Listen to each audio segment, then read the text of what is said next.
sedekah sembunyi-sembunyi itu bukan ketika duitnya mau masukin di kotak amal ditutupin tangan kiri. Ini kotak amal.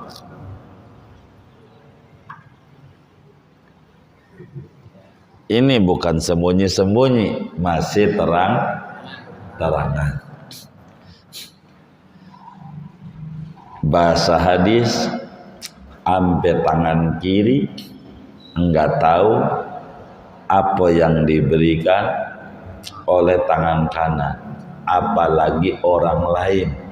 Warizqal katsir, akan mendatangkan rezeki yang berlimpah ruah.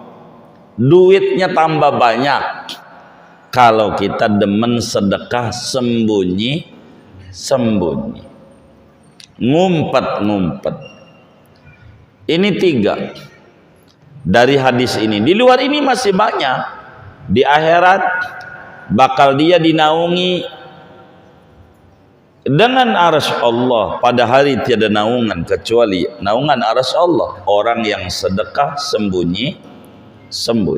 Di luar ini 70 kali lipat dibanding sedekah terang-terangan. Assalamualaikum warahmatullahi wabarakatuh. Bismillahirrahmanirrahim.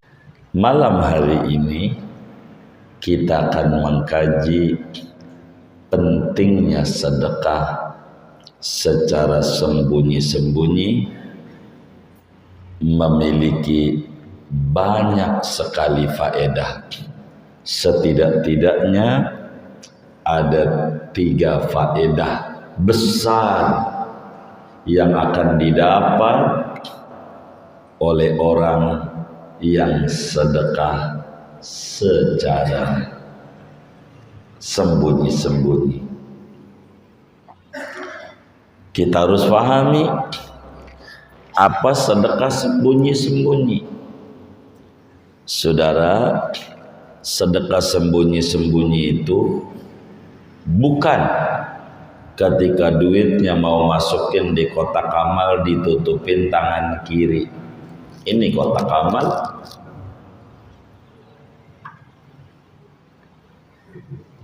Ini bukan sembunyi-sembunyi, masih terang-terangan. Bahasa hadis, ampe tangan kiri enggak tahu apa yang diberikan oleh tangan kanan, apalagi orang lain. Badan sendiri aja orang tahu. Itu namanya sedekah sembunyi-sembunyi.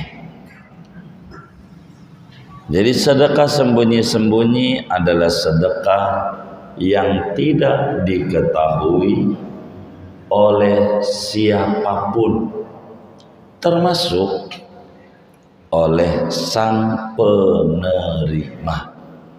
Itu namanya sedekah sembunyi-sembunyi. Apakah kita ngasih ke pengurus masjid di amplop, lalu ditulis di amplopnya hamba Allah, itu termasuk sedekah sembunyi-sembunyi? Bukan. Itu masih kategorinya sedekah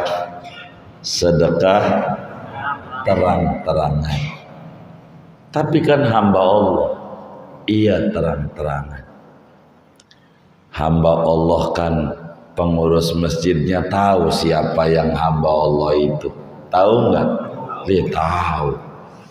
Begitu. Itu namanya masih terang-terangan, bukan sembunyi-sembunyi. Jadi sembunyi-sembunyi itu bagaimana? Enggak ada yang lihat.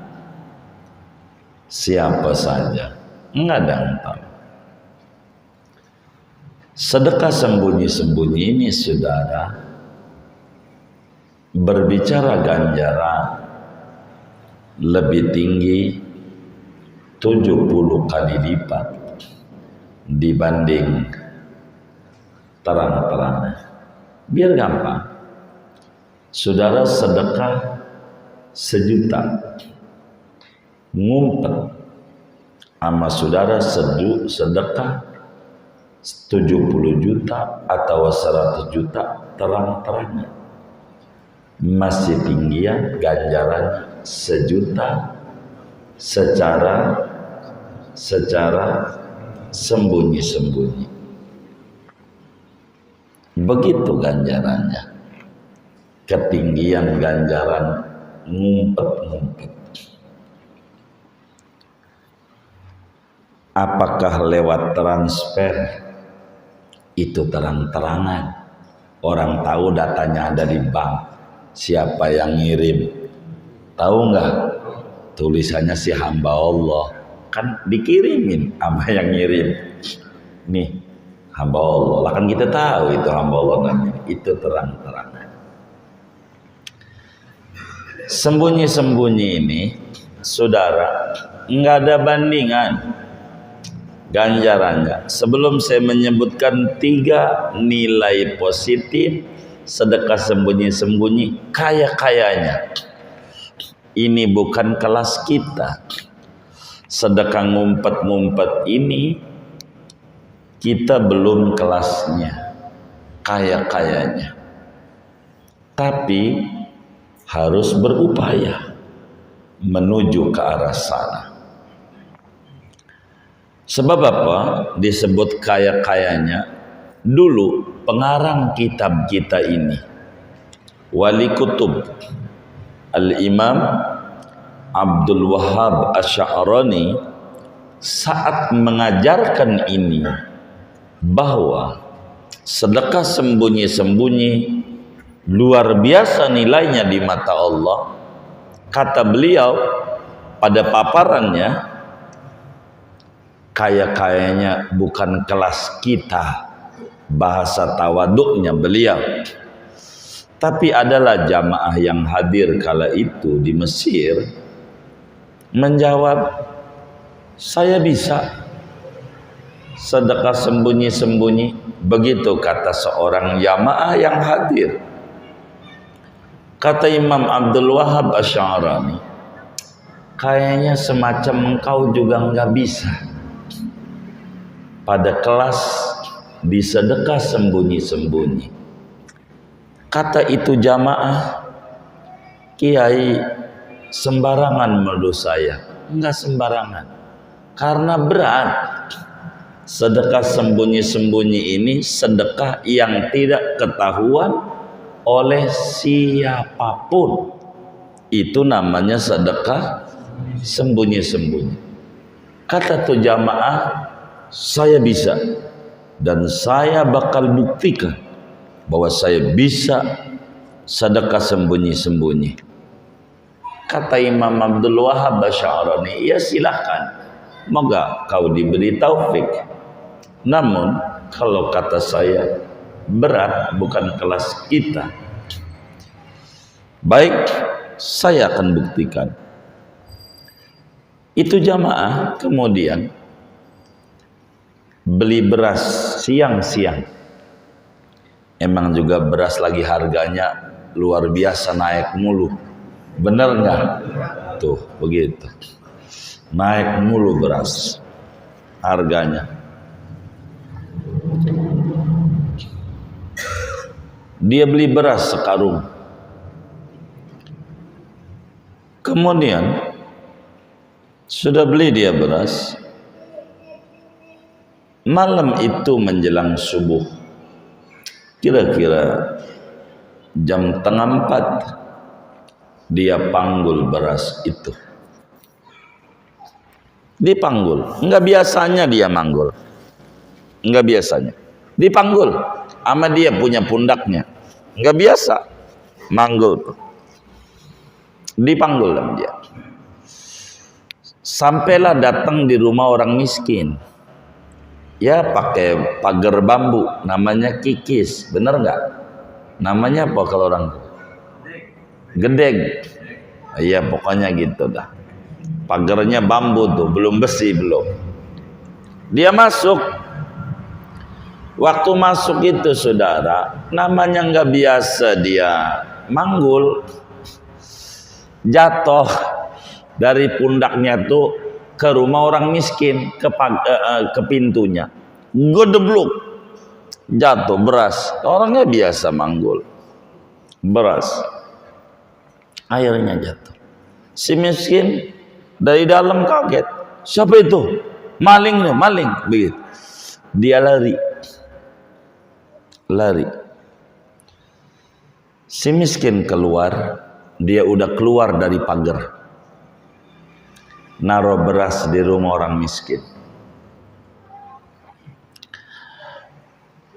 Miskin tengok-tengok, udah nggak ada orangnya. Kata dia, selamat, saya bisa emang sedekah secara sembunyi-sembunyi. Itu kiai sembarangan menuduh saya. Kata dia, saudara, saat mengajar Syekh Abdul Wahab Asy'arani radhiyallahu ta'ala orang belum mulai ngaji ngacung. Tuan Syekh keliru memandang saya. Saya ini udah buktikan bisa saya sedekah secara sembunyi-sembunyi. Bagaimana ceritanya? Saya beli beras, saya panggul, saya bawa ke rumah orang miskin. Maklum saya jarang manggul. Jatuh dari dalam tuh rumah orang miskin, menuduh saya maling. Saya lari keluar pagar, si miskin keluar, orang miskin nggak tahu. Saya bisa sedekah sembunyi-sembunyi. Kata dia, kata saya, kan saya tahu dan yang lain dengar. Ente namanya terang-terangan. Berat ya, kan udah dibilang sedekah sembunyi-sembunyi, berat. Maka dalam surat Al-Baqarah ayat 271, wa in tukhfuha wa tu'tuhal fuqara fahuwa khairul. Ini kata ulama tafsir, sedekah sembunyi-sembunyi jauh lebih baik dibanding sedekah terang-terangan. Namun berat. Jadi sedekah sembunyi-sembunyi itu kalau bapak ngasih sama orang, nggak ada yang tahu, mau bini mau siapa nggak tahu, yang tahu cuman Allah doang dan kita saat dikubur nanti. Itu baru sedekah sembunyi-sembunyi. Bukan dengan tangannya ditutup, tangan kiri digini-gini, itu masih terang-terangan. Bukan juga ditulis dengan hamba Allah, bukan. Tapi saudara masukin pagi-pagi, nggak ada orang di Darul Ma'wah kalau udah jam 8, sepi. Ada juga kali ya? Oh ada. Begitu jam 8 ada kotak amal tuh, masukin 5 juta.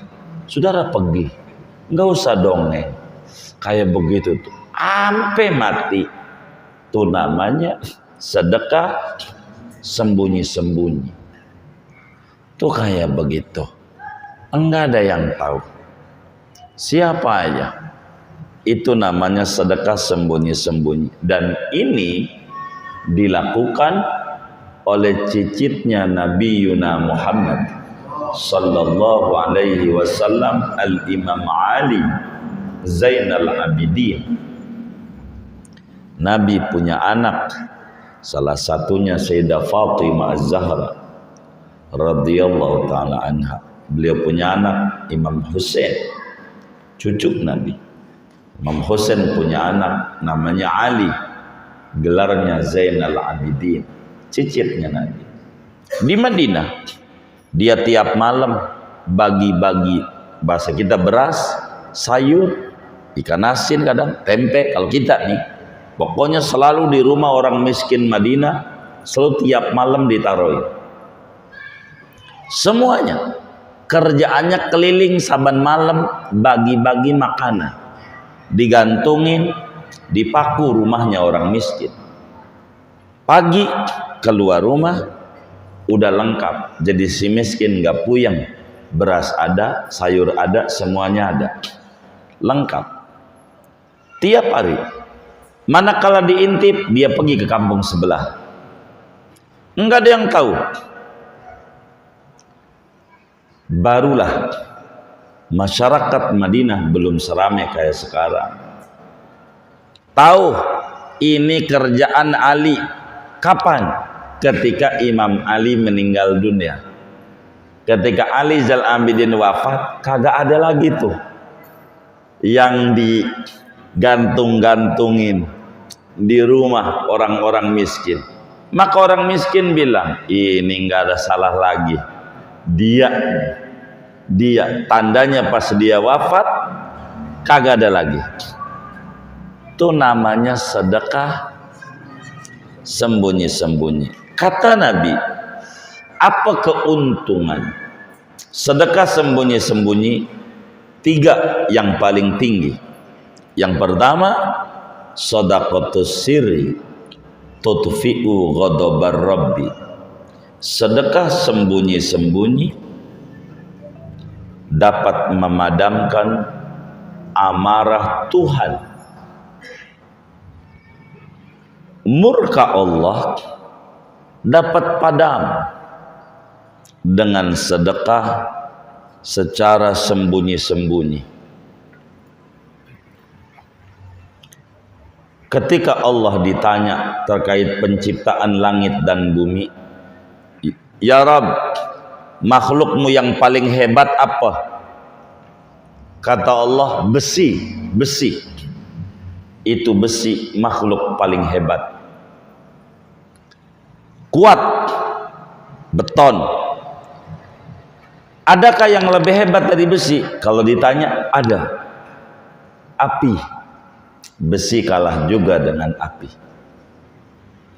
Adakah yang lebih hebat daripada api? Ada. Air. Adakah yang lebih hebat daripada air? Ada. Manusia yang bersedekah secara sembunyi-sembunyi, dia lebih hebat. Dia dapat meredam amarah Allah. Keuntungan orang sedekah ngumpet-ngumpet. Ada maulid, udah tahu-tahu udah ada gidir aja tuh di masjid, 2 gidir. Dari siapa? Dia gak paham. Nah, begitu. Pokoknya ada, dianterin sama orang. Begitu. Dilacak orangnya enggak paham karena dia Gojek. Dari aplikasi, ditanya aplikasinya enggak ketemu juga. Sedekah sembunyi-sembunyi emang dapat memadamkan murka Allah. Kedua, sedekah sembunyi-sembunyi keuntungannya watajlibul barokata, bisa mendatangkan keberkahan hidup. Berkah itu ziyadatul khair fima huwa fi sya'nihi khair. Berkah itu bertambah-tambahnya kebaikan pada barang yang sejatinya udah baik. Berkah, biar gampang, berkah itu pisang kasih keju, kasih coklat, kasih mentega. Itu namanya berkah. Berkah itu pisang, kasih keju, kasih coklat, kasih mentega. Bahasa Kreolnya namanya berkah.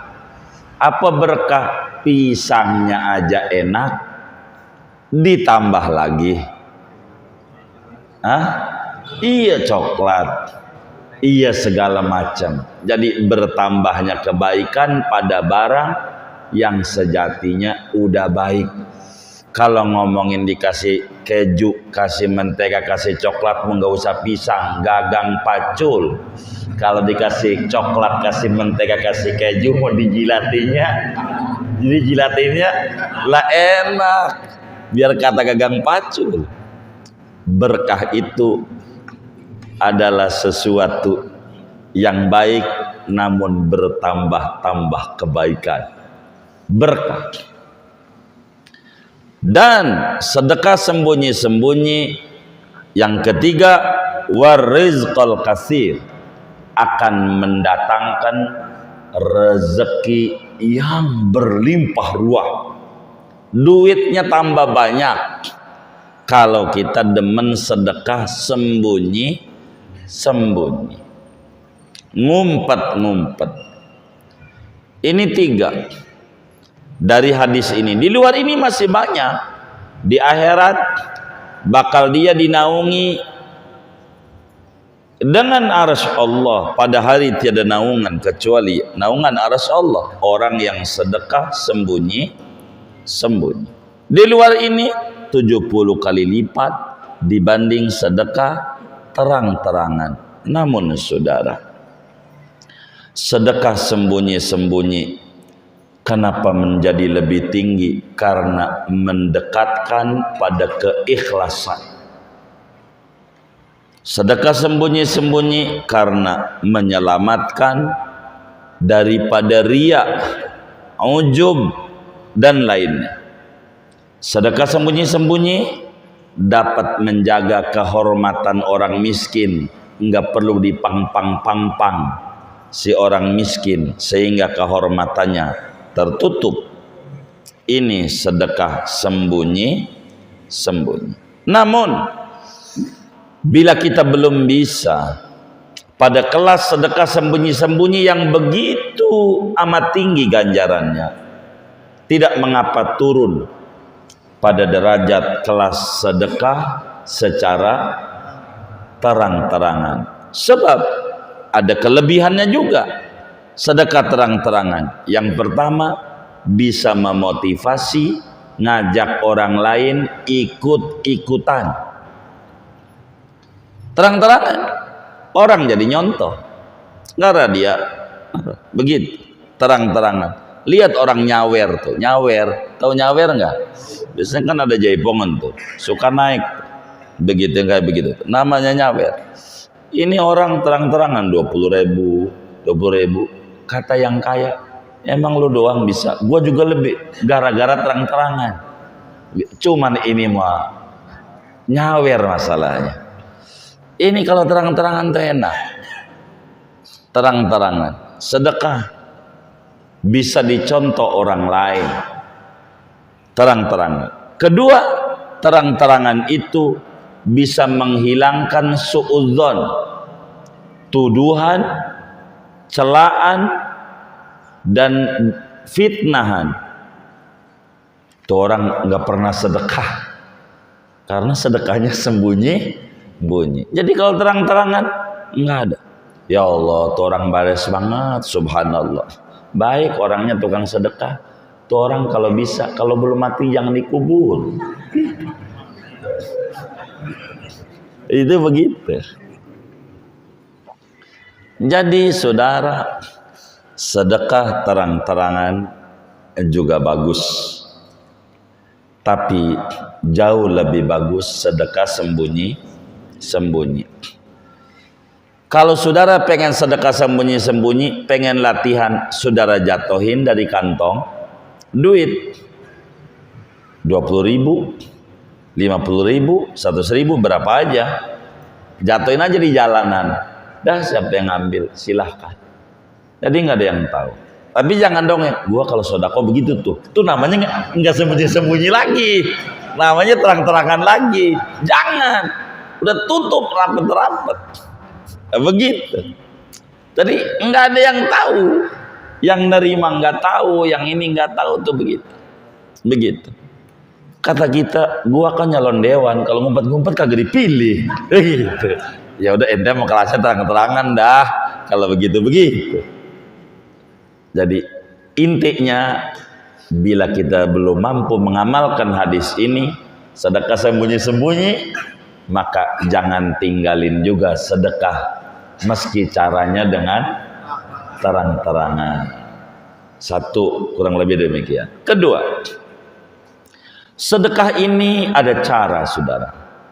Ganjarannya tidak sama terkait waktu dan tempat. Di Mekah tempat tinggi, kita nggak ngomongin tempat, hadis kita ngomongin kaitan waktu. Waktu yang tinggi sodakoh adalah pagi, namanya sodakoh subuh. Kata Nabi, wabakir bis sodakoh, berpagi-pagilah dengan sedekah. Subuh-subuh kita sedekah, besarannya semampu kita, asal subuh. Sebab apa? Sebab yang namanya bala, musibah, dagang rugi, bisnis menurun, usahanya jeblok, dan macam-macam, itu turunnya menjelang subuh. Turunnya bala nih menjelang subuh. Bila kita sedekah subuh, maka sedekah kita dapat menolak takdir buruk yang akan menimpa kepada kita. Subuh sedekah, sedekah subuh. Berapa aja saudara, yang penting subuh sedekahnya. Ini gede ganjaran. Bahkan dalam hadis riwayat Imam Muslim,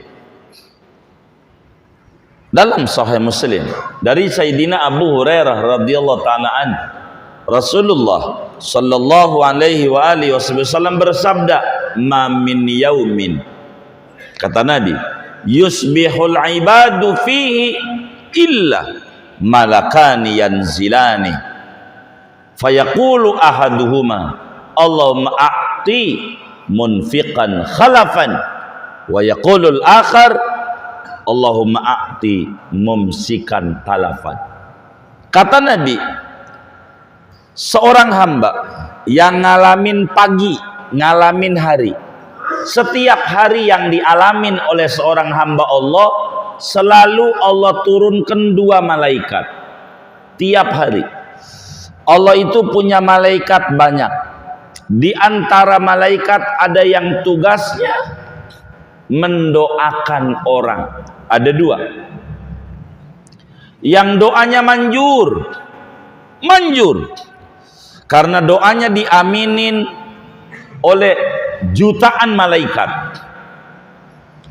Yang satu dan yang kedua doanya nggak sama, tapi semuanya malaikat mengamini doa itu. Yang pertama, dia doa tiap pagi, Allahumma a'ti munfiqan khalafan, ya Allah tolong ganti berlipat-lipat ganda orang yang bersedekah hari ini. Orang yang sedekah hari ini tolong ganti berlipat-lipat ganda hari ini. Maka kalau sedekahnya saudara sebulan sekali, ya sekali didoakannya. Kalau saudara sedekahnya saban subuh, maka saban subuh didoain. Saban subuh didoain oleh malaikat. Ya Allah, ganti, tolong berikan ganti berlipat-lipat orang yang bersedekah hari ini. Kata malaikat yang lain, amin, manjur doanya. Yang satunya doa juga, yang satunya doanya rada kurang enak di kuping.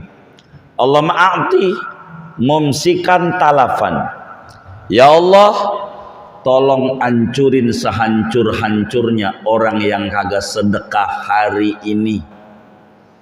Bila saudara jatuh sakit, bila saudara ngalamin rugi, bila apa saja, jangan-jangan ada satu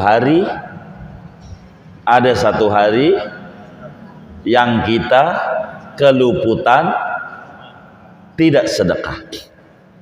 Malaikat mendoakan, Allahumma a'ti mumsikan talafan, Tuhan tolong berikan orang yang menahan tidak mau sedekah akan kehancuran sehancur-hancurnya, yang gak sedekah hari ini.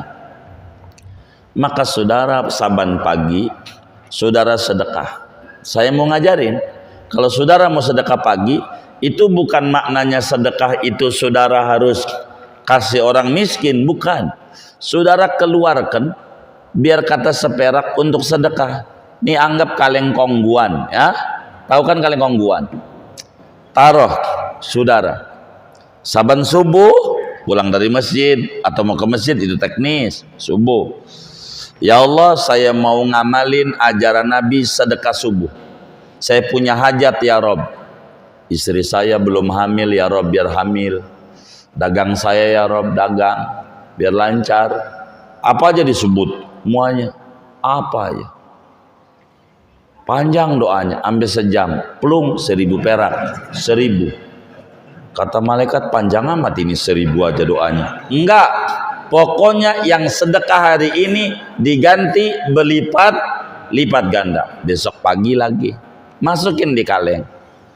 Duit itu sama saudara, kapan dikasihnya? Terserah. Dikasihnya tuh, terserah. Dikasihnya. Ini namanya sepiteng, tahu sepiteng? Saban hari. Nyedot di sepitengnya, mau enggak saban hari. Nunggu penuh, baru disedot. Jadi ini saban hari Saban hari. Saudara sedekah, ada tetangga mau lahiran. Intip. Wah, ada. Kasih sedekah. Buat yatim, bukan. Kalau kotaknya yatim sempit. Ada orang mau lahiran, nggak bisa dikasih, orang bukan yatim. Ini mau sedekah, buat siapa aja saudara bagi. Jadi kumpulin duitnya, kumpulin, ntar dibagi lagi. Ada bagi lagi. Ini kenapa perusahaan-perusahaan non Muslim maju-maju dan kaya-kaya? Mereka menyebutnya CSR. Mereka itu apa? Sedekah mereka dikumpulin. Ditaruh dalam satu tempat, tinggal dibagi, disisihkan, bukan sisa. Beda antara sisa sama sisih. Kalau sisa ya enggak niat, kalau sisih emang udah diniatin. Biar kata 1000 perak, seikhlasnya hati kita, saban pagi demi mengamalkan ajaran Nabi sedekah subuh. Enggak mesti langsung dikasih 1000 perak, kasih kurang berharga. Saudara kumpulin. Saudara mampu 10.000, 10.000. Saudara mampu 100.000, 100.000. Itu ikhlasnya jiwa kita nanti. Dan ini manfaatnya dahsyat. Sedekah disebutnya sedekah subuh, saudara. Dan Nabi yang ngajarin. Kan kita sering dengar as-shadaqatu tadfa'ul bala. Sedekah itu dapat menolak bala bencana. Sedekah. Sedekah. Biar kata 1000 perak. Jangan enggak. Tinggal kita ngasih-ngasihin aja nanti. Yang penting kita udah pisahin. Jadi udah dipisahin enak. Jadi bini kita tahu bahwa ini duit sedekah. Sehingga ada pengemis tinggal bagi. Enggak akan berat, enggak. Karena memang ini nggak bakal berat diambil tuh sepiteng tuh. Kita marah nggak kira-kira? Kagak, malah alhamdulillah. Begitu. Ini begitu. Dan ini nilai sangat besar di mata agama.